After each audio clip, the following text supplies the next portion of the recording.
वज़ीर आला खैबर पख्तूनख्वा की कालाबाग डैम की हमायत। इमरान खान का माजी में दिया गया बयान वायरल हो गया। क्या गंडापुर ने खान की मुखालिफत शुरू कर दी? कालाबाग डैम की गूंज फिर सुनाई देने लगी। अली अमीन गंडापुर ने इमरान खान के खिलाफ जाकर बयान दाग दिया।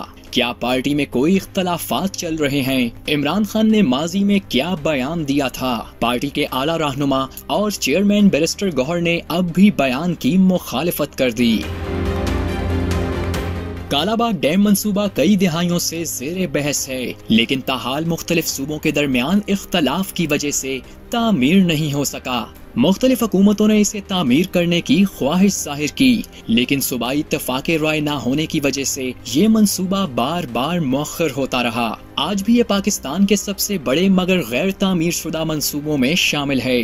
बैनुल अक़वामी और मुल्की माहिरीन की बड़ी तादाद कालाबाग डैम को पाकिस्तान की मईशत के लिए रीढ़ की हड्डी करार देती है।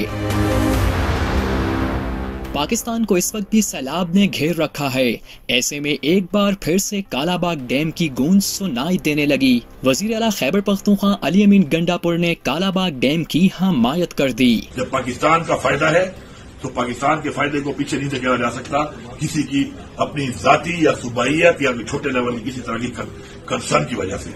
मेरा ये मौक़िफ़ है कि तमाम को अपने हकूक के मुताबिक तहफ़्फ़ुज़ात को दूर करके और मुतमईन करके वाटर राइट्स के डॉक्यूमेंट्स के हक के मुताबिक सबको आप मुतमईन करके कालाबाग डैम जैसा प्रोजेक्ट अपने बच्चों के लिए, अपनी नस्लों के लिए, पाकिस्तान के लिए आपको करना चाहिए। अली अमीन के बयान पर दोबारा बहस शुरू हो गई। अवामी नेशनल पार्टी, जो कालाबाग डैम की इब्तदा से मुखालिफत करती आई है, ने मौक़िफ़ अपनाया कि कालाबाग डैम किसी सूरत नहीं बनेगा। ताहम अली अमीन के बयान पर सबसे हैरान कुन बात इनकी अपनी जमात की मुखालिफत है। माजी में तो इमरान खान भी कालाबाग डैम की खुलकर मुखालिफत करते रहे और अब तो इनके क्लिप भी सोशल मीडिया पर वायरल हो रहे हैं।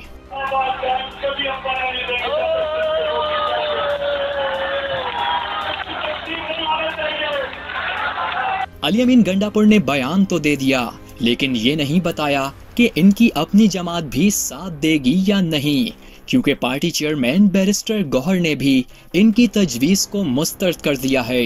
हाँ, नई पेशरफ्त ये जरूर हुई कि पंजाब हुकूमत ने गंडापुर के बयान की हमायत कर दी है। अब देखें इस बहस का कुछ निकलता है या फिर सियासी बयानबाजी ही चलेगी।